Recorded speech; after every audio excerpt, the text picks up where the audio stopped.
Quiz and ഫാക്സിൻ്റെ പുതിയൊരു വീഡിയോയിലേക്ക് എല്ലാവർക്കും സ്വാഗതം.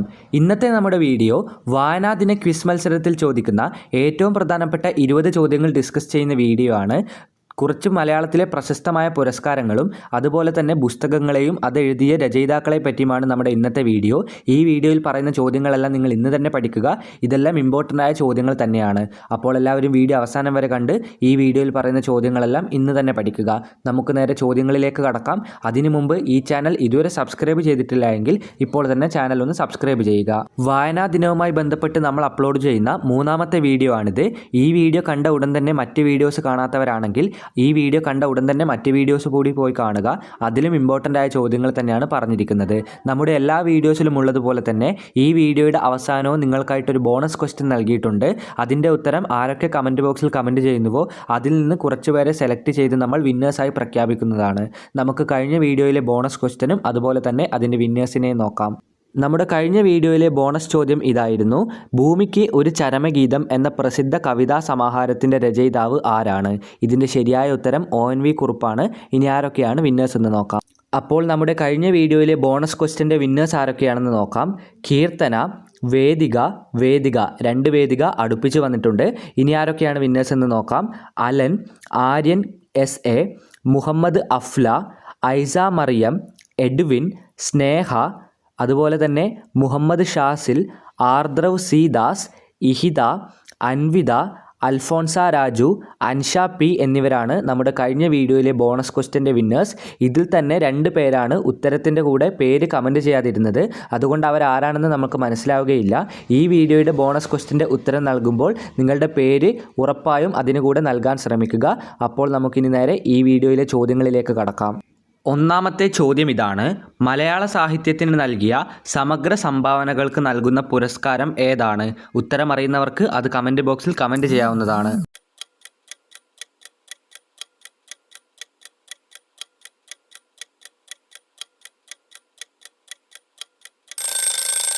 മലയാള സാഹിത്യത്തിന് നൽകിയ സമഗ്ര സംഭാവനകൾക്ക് നൽകുന്ന പുരസ്കാരമാണ് വള്ളത്തോൾ പുരസ്കാരം.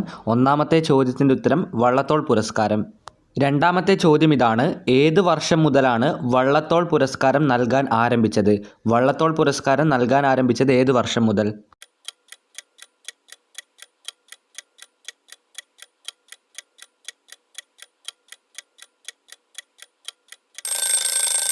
നമ്മൾ നേരത്തെ പറഞ്ഞ വള്ളത്തോൾ പുരസ്കാരം 1991 മുതലാണ് നൽകാൻ ആരംഭിച്ചത്. 2ാമത്തെ ചോദ്യത്തിൻ്റെ ഉത്തരം 1991. 3ാമത്തെ ചോദ്യത്തിലേക്ക് കടക്കാം. പ്രഥമ വള്ളത്തോൾ പുരസ്കാരം ലഭിച്ചത് ആർക്കാണ്? അതായത് ആദ്യത്തെ വള്ളത്തോൾ പുരസ്കാരം ലഭിച്ചത് ആർക്ക്?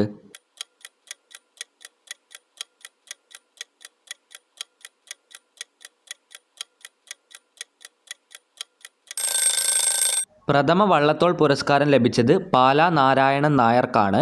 1991 ആദ്യത്തെ വള്ളത്തോൾ പുരസ്കാരം നൽകിയത്. അത് ലഭിച്ചത് പാലാ നാരായണൻ നായർക്കാണ്. വീഡിയോയിലെ 4ാമത്തെ ചോദ്യത്തിലേക്ക് കടക്കാം. മലയാള സാഹിത്യത്തിലെ മികച്ച കൃതിക്ക് നൽകുന്ന പുരസ്കാരം ഏതാണ്? മലയാള സാഹിത്യത്തിലെ മികച്ച കൃതിക്ക് നൽകുന്ന പുരസ്കാരം ഏത്?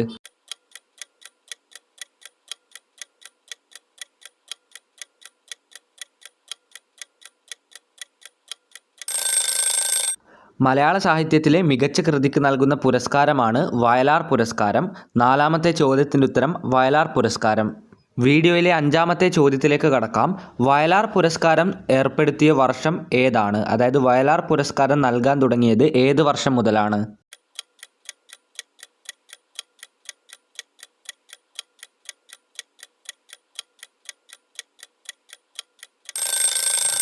(1977) വയലാർ പുരസ്കാരം നൽകാൻ ആരംഭിച്ചത്. 5ാമത്തെ ചോദ്യത്തിൻ്റെ ഉത്തരം 1977. 6ാമത്തെ ചോദ്യത്തിലേക്ക് കടക്കാം. നിങ്ങൾ ഊഹിച്ച ചോദ്യം തന്നെയാണ്. പ്രഥമ വയലാർ പുരസ്കാരം ലഭിച്ചത് ആർക്കാണ്? ആദ്യത്തെ വയലാർ പുരസ്കാരം ലഭിച്ചത് ആർക്ക്?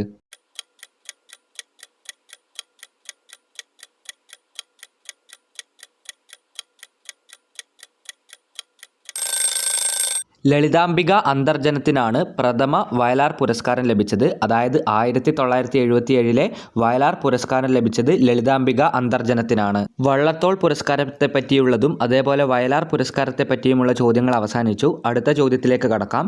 സ്വാതി തിരുനാളിൻ്റെ സ്മരണയ്ക്കായി കേരള സർക്കാർ ഏർപ്പെടുത്തിയ പുരസ്കാരം ഏത്?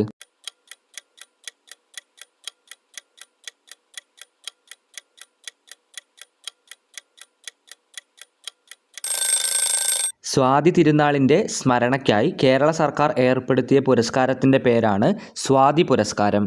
അടുത്ത ചോദ്യത്തിലേക്ക് കടക്കാം. പ്രസിദ്ധ കവി ജി ശങ്കരക്കുറുപ്പിന് ഏർപ്പെടുത്തിയ പുരസ്കാരം ഏതാണ്? അതായത് ജി ശങ്കരക്കുറുപ്പിന് ഏർപ്പെടുത്തിയ പുരസ്കാരം ഏത്?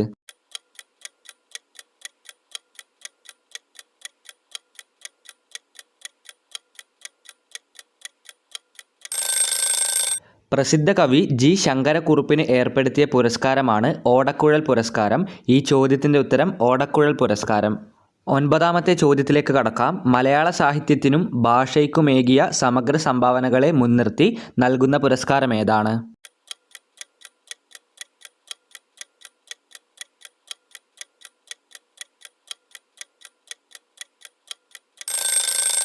മലയാള സാഹിത്യത്തിനും അതേപോലെ ഭാഷയ്ക്കുമേകിയ സമഗ്ര സംഭാവനകളെ മുൻനിർത്തി നൽകുന്ന പുരസ്കാരത്തിൻ്റെ പേരാണ് എഴുത്തച്ഛൻ പുരസ്കാരം. 9ാമത്തെ ചോദ്യത്തിൻ്റെ ഉത്തരമാണ് എഴുത്തച്ഛൻ പുരസ്കാരം.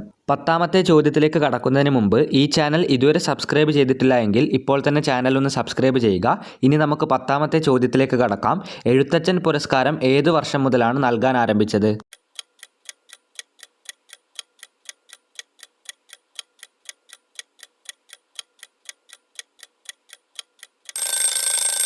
(1993) മുതലാണ് എഴുത്തച്ഛൻ പുരസ്കാരം നൽകാൻ ആരംഭിച്ചത്. 10ാമത്തെ ചോദ്യത്തിൻ്റെ ഉത്തരം 1993.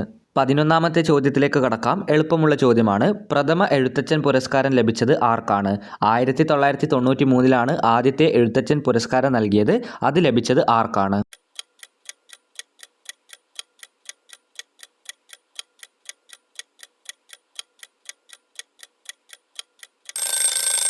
ശൂരനാട് കുഞ്ഞൻ പിള്ളയ്ക്കാണ് പ്രഥമ എഴുത്തച്ഛൻ പുരസ്കാരം ലഭിച്ചത്. അതായത് 1993 എഴുത്തച്ഛൻ പുരസ്കാരം ലഭിച്ച വ്യക്തിയാണ് ശൂരനാട് കുഞ്ഞൻ പിള്ള. 12ാമത്തെ ചോദ്യവും എഴുത്തച്ഛൻ പുരസ്കാരത്തെ പറ്റിയുള്ള ചോദ്യമാണ്. എഴുത്തച്ഛൻ പുരസ്കാരം നേടിയ ആദ്യത്തെ വനിത ആരാണ്? എഴുത്തച്ഛൻ പുരസ്കാരം ആദ്യമായി ലഭിച്ച വ്യക്തിയെ പറ്റിയാണ് നമ്മൾ നേരത്തെ പറഞ്ഞത്. എഴുത്തച്ഛൻ പുരസ്കാരം ആദ്യമായി നേടിയ വനിതയുടെ പേരെന്താണ്?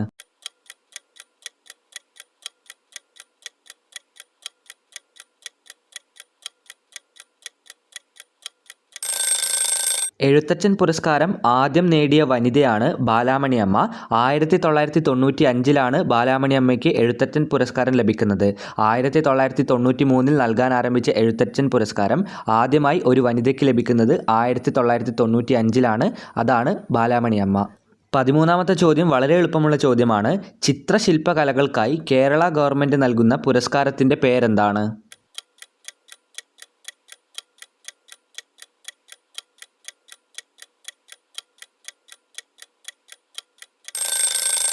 ചിത്രകലയുമായി ബന്ധപ്പെട്ട എല്ലാവർക്കും അറിയാവുന്ന വ്യക്തിയാണ് രാജാ രവിവർമ്മ. ചിത്രകലകളിലെ മികവിനായി കേരള സർക്കാർ നൽകുന്ന പുരസ്കാരത്തിൻ്റെ പേരാണ് രാജാ രവിവർമ്മ പുരസ്കാരം. വീഡിയോയിലെ 14ാമത്തെ ചോദ്യം. സാർവദേശീയ വനിതാ ദിനം എന്നാണ്? സാർവദേശീയ വനിതാ ദിനം എന്ന്?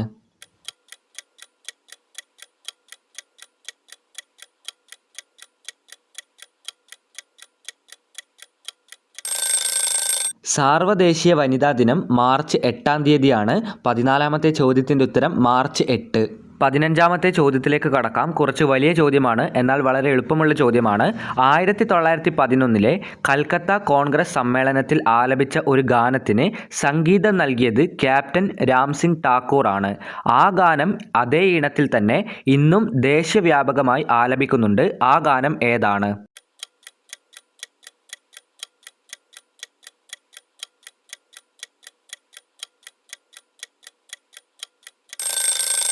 വളരെ എളുപ്പമുള്ള ചോദ്യമാണ്. എല്ലാവർക്കും ഉത്തരം ഗസ് ചെയ്യാൻ പറ്റിയെന്ന് വിചാരിക്കുന്നു. നമ്മുടെ ദേശീയ ഗാനമായ ജനഗണമനയാണ് നമ്മൾ നേരത്തെ പറഞ്ഞ ആ ഗാനം. 15ാമത്തെ ചോദ്യത്തിൻ്റെ ഉത്തരം ജനഗണമന. 16ാമത്തെ ചോദ്യത്തിലേക്ക് കടക്കാം. നിങ്ങൾ ഓർക്കുക നിങ്ങളെങ്ങനെ നിങ്ങളായെന്ന്. പ്രശസ്തമായ ഈ വരികൾ ഏത് കവിയുടേതാണ്?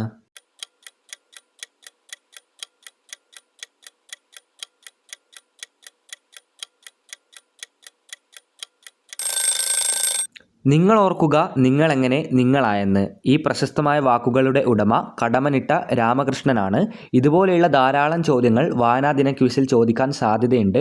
ഇത്തരത്തിലുള്ള ചോദ്യങ്ങളെല്ലാം തന്നെ നിങ്ങൾ പഠിച്ചിട്ട് പോവുക. നമ്മുടെ വീഡിയോസിൽ നിന്നും നിങ്ങൾക്ക് കുറേ ചോദ്യങ്ങൾ ലഭിക്കുന്നതാണ്. വീഡിയോസ് എല്ലാം അവസാനം വരെ കാണാനും അതിലുള്ള ചോദ്യങ്ങളെല്ലാം പഠിക്കാനും നിങ്ങൾ മറക്കരുത്. ഇനി നമുക്ക് നേരെ അടുത്ത ചോദ്യത്തിലേക്ക് കടക്കാം. 17ാമത്തെ ചോദ്യത്തിലേക്കാണ് നാം ഇനി കടക്കുന്നത്. അഗ്നിസാക്ഷി എന്ന പ്രശസ്തമായ മലയാള നോവലിൻ്റെ രചയിതാവ് ആരാണ്? അഗ്നിസാക്ഷി എന്ന നോവലിൻ്റെ രചയിതാവ് ആര്?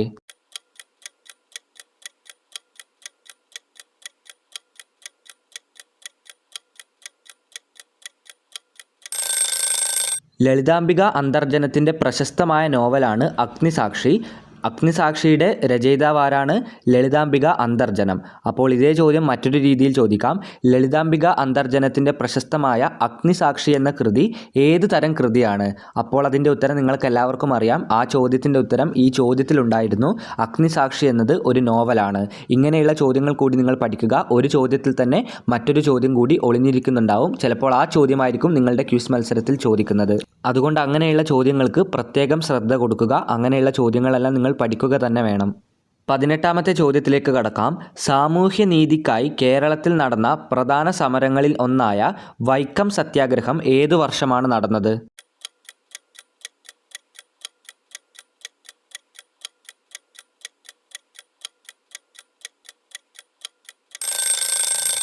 ചുരുക്കത്തിൽ പറഞ്ഞാൽ ഈ ചോദ്യത്തിൽ ചോദിച്ചിരിക്കുന്നത് എന്നാണ് വൈക്കം സത്യാഗ്രഹം നടന്നത്? 1924 വൈക്കം സത്യാഗ്രഹത്തിന് തുടക്കം കുറിച്ചത്. ഈ ചോദ്യത്തിൻ്റെ ഉത്തരം 1924. 19ാമത്തെ ചോദ്യത്തിലേക്ക് കടക്കാം. എന്നിലൂടെ എന്ന ആത്മകഥ ആരുടേതാണ്? എന്നിലൂടെ എന്ന ആത്മകഥ ആരുടേതാണ്?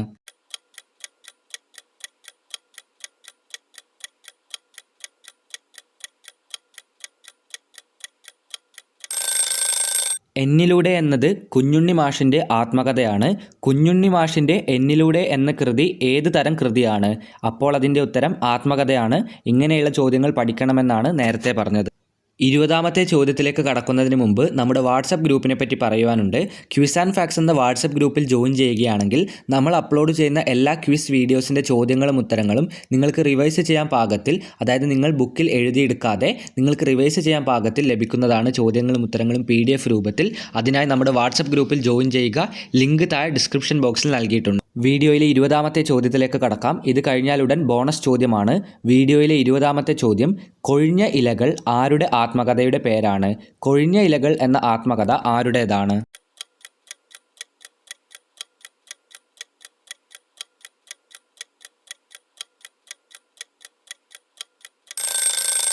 വളരെ പ്രശസ്തമായ ആത്മകഥയാണിത്. പല ടെക്സ്റ്റ് ബുക്കുകളിലും പഠിക്കാനുണ്ട്. ജോസഫ് മുണ്ടശ്ശേരിയുടെ ആത്മകഥയാണ് കൊഴിഞ്ഞ ഇലകൾ. മറക്കരുത്, ജോസഫ് മുണ്ടശ്ശേരിയുടെ ആത്മകഥയുടെ പേരാണ് കൊഴിഞ്ഞ ഇലകൾ. ഇനി നമ്മൾ ഈ വീഡിയോയിലെ ബോണസ് ചോദ്യത്തിലേക്കാണ് കടക്കുന്നത്. ആദ്യം നമുക്ക് ചോദ്യം വായിക്കാം. നളചരിതം കിളിപ്പാട്ടിൻ്റെ കർത്താവ് ആരാണ്? നളചരിതം കിളിപ്പാട്ടിൻ്റെ കർത്താവ് ആരാണ്? ഉത്തരം അറിയുന്നവർ കമൻറ്റ് ബോക്സിൽ ഉത്തരം നൽകുക.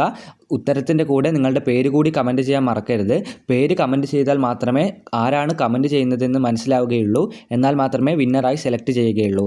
അപ്പോൾ ഉത്തരത്തിൻ്റെ കൂടെ പേര് കമൻറ്റ് ചെയ്യാം. അപ്പോൾ ഇന്നത്തെ വായനാദിന ക്വിസിലെ ചോദ്യങ്ങളെല്ലാം അവസാനിച്ചിരിക്കുകയാണ്. ഈ വീഡിയോയിൽ നമ്മൾ 20 ചോദ്യങ്ങളാണ് പറഞ്ഞിരിക്കുന്നത്. ഈ 20 ചോദ്യങ്ങളും നിങ്ങൾ ഇന്ന് തന്നെ പഠിക്കുക. അപ്പോൾ നമ്മുടെ അടുത്ത വീഡിയോയ്ക്കായി കാത്തിരിക്കുക. ഈ വീഡിയോയിലെ ബോണസ് ക്വസ്റ്റ്യൻ്റെ ഉത്തരവും അതുപോലെ വിന്നേഴ്സിനെ നമ്മൾ അടുത്ത വീഡിയോയിൽ പ്രഖ്യാപിക്കുന്നതാണ്. ഈ വീഡിയോ അവസാനം വരെ കണ്ട എല്ലാവർക്കും നന്ദി, നമസ്കാരം. ഇതുപോലെയുള്ള വീഡിയോകൾക്കായി ഈ ചാനൽ സബ്സ്ക്രൈബ് ചെയ്യാൻ മറക്കരുത്. ഇപ്പോൾ തന്നെ സബ്സ്ക്രൈബ് ചെയ്യുക.